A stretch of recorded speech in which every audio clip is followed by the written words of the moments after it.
কৃষক মুক্তি সংগ্ৰাম সমিতিৰ সদৌ অসমৰ সম্পাদকক ইয়াত আক্ৰমণ কৰি আহত কৰি দিয়া হ'ল। মহিলাৰ ওপৰত পুৰুষৰ দ্বাৰা আক্ৰমণ কৰা হ'ল। গোটেই ইলেকশ্যনৰ সময়খিনি গোটেই ৰাতিখিনি বিজেপিয়ে কুশল দুৱাৰীয়ে যি সন্ত্ৰাসময় পৰিৱেশৰ সৃষ্টি কৰিলে গগৈ এতিয়া পাগলটো বকিছে, দুদিনমানৰ পিছত আপোনালোকে দেখিব ক'ৰবাত গাঁতত সোমাই থাকিব। অখিল গগৈয়ে য'তে যি নহওক তাত অকল কুশল দুৱাৰীকে দেখা পায়। য'তে যি নহওক ক'ৰবাত মানুহ এটা পিছল খালে সেইটো মোৰ পৰাই পৰিলে বুলি কয়। এনেকুৱা পাগল মানুহ মই পৃথিৱীত দেখাই নাই। এনেকুৱা ৰাজনীতি কৰা মানুহ, এনেকৈ পাগল ৰাজনীতি মই ক'তো নাই দেখা। শিৱসাগৰৰ প্ৰতিজন সচেতন মানুহে জানে যে কুশল দুৱাৰীয়ে নিৰ্বাচনৰ সময়ৰ পৰাই যথেষ্ট সন্ত্ৰাস এই শিৱসাগৰত চলাই আহিছে। নিৰ্বাচনৰ গোটেই প্ৰচাৰৰ সময়খিনিত অনবৰতে প্ৰথমবাৰৰ কাৰণে শিৱসাগৰৰ মানুহে এটা সন্ত্ৰাসময় পৰিৱেশ দেখিবলৈ পালে।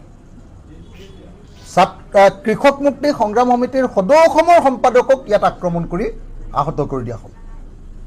মহিলাৰ ওপৰত পুৰুষৰ দ্বাৰা আক্ৰমণ কৰা হ'ল। গোটেই ইলেকশ্যনৰ সময়খিনি গোটেই ৰাতিখিনি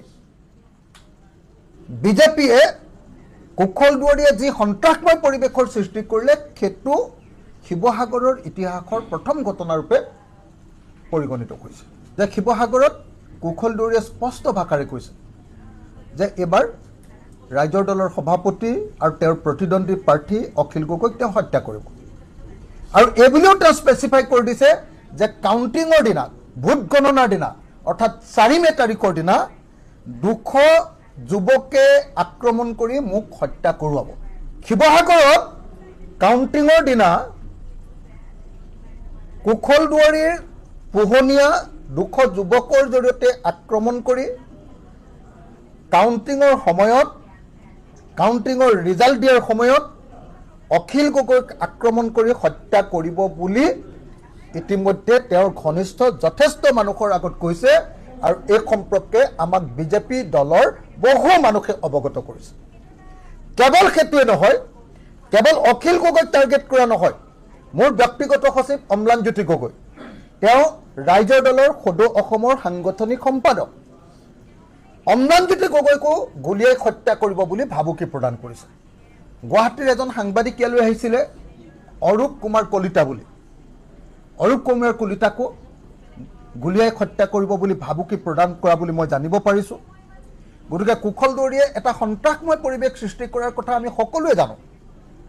মই নিজে আপোনালোকক দেখুৱাইছোঁ যে কুশল দুৱাৰীয়ে অকল আমাৰ শিৱসাগৰতে 69জন মানুহক গুলীয়াই হত্যা কৰিছে। তেওঁ চিৰিয়েল কিলাৰ, তেওঁ অসমৰ ইতিহাসৰ আটাইতকৈ ডাঙৰ গুপ্তঘাতক। সেই গুপ্তঘাতকে অপেনলি ঘোষণা কৰিছে যে এইবাৰ অখিল গগৈক গুলীয়াই হত্যা কৰিব। হীৰেণ নাথক মই এই সম্পৰ্কে কমপ্লেইন দিলোঁ। কালি তৃতীয়খন কমপ্লেইন দিলোঁ। আৰু তৃতীয়খন কমপ্লেইন দিয়াৰ পাছতো তেওঁলোকৰ পৰা একদম ইনডিফাৰেণ্ট, একদম গুৰুত্ব নিদিয়া, একদম ইনডিফাৰেণ্ট উত্তৰ আহিছে যে তেওঁলোকে মোৰ এনেকুৱা মানে নিৰাপত্তা কিবা বিঘ্নিত হ'ব বুলি তেওঁলোকে নাভাবে। তো খালি পলিটিকেলি বস্তুটো ডিটাৰমাইণ্ড হ'ব নালাগে। আমাৰ কথাটো স্পষ্ট। আমাৰ পিনৰ পৰা অসম পুলিচৰ হেড ডাইৰেক্টৰ জেনেৰেল অফ পুলিচক, DGPক ইতিমধ্যে জনাই দিয়া হৈছে।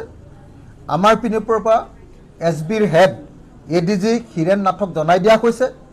আৰু এই দুয়োজনকে 3বাৰ 3খন কাগজ দিয়াৰ পাছতো যেতিয়া এই সম্পৰ্কে কোনো ব্যৱস্থা গ্ৰহণ নকৰিলে, কালি ৰাতি মই অসমৰ হোম কমিশ্যনাৰ দিগন্ত বৰাকো এই সম্পৰ্কে লিখিতভাৱে অৱগত কৰিছোঁ। তাৰ পাছত কি ব্যৱস্থা লয় মই নাজানো।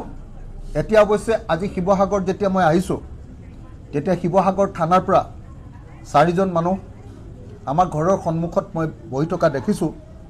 কিন্তু মোক এতিয়ালৈকে কোনো ধৰণৰ আনুষ্ঠানিকভাৱে অৱগত কৰা হোৱা নাই, বা মোক কোনো ধৰণৰ আনুষ্ঠানিকভাৱে কোনো PSO দিয়া হোৱা নাই। সকলো দল